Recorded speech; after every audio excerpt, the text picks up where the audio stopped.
Hi, I'm Amaia Ercilla. I'm an Ikerbasque Research Fellow in the Cancer Cell Signaling and Metabolism Lab, led by Arkaitz Carracedo in the CIC BioUne. And currently, my work is supported by Ikerbasque and by a Juan de la Cierva Incorporación Fellowship from the Spanish Ministry of Science, University and Innovation. And my incorporation into the Ikerbasque Research Program has allowed me to start developing my own line of research, which by means of high-content microscopy is aimed to decipher the determinants of genome homeostasis. My research interest builds around the understanding of the molecular mechanisms that ensure a proper genome integrity maintenance. And the early stages of my career were mainly focused on understanding the basic fundamentals of DNA replication process and the replication stress response.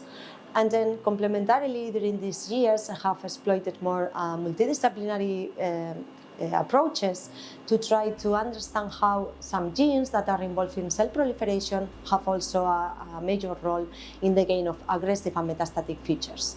And now my idea is to capitalize all this knowledge to try to identify these factors and the molecular determinants that will govern genome homeostasis in pathophysiology.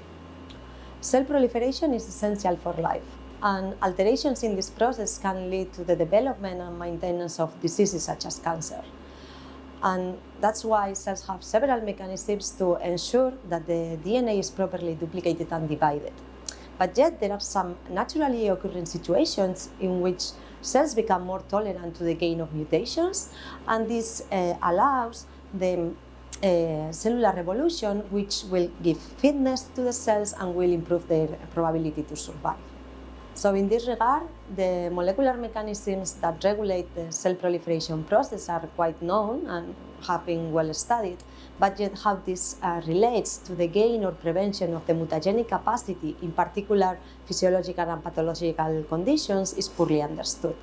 And untangling this complex relationship will improve our current knowledge in how the genome homeostasis is orchestrated, how it's regulated, and will shed light to improve current therapies and also to develop new ones.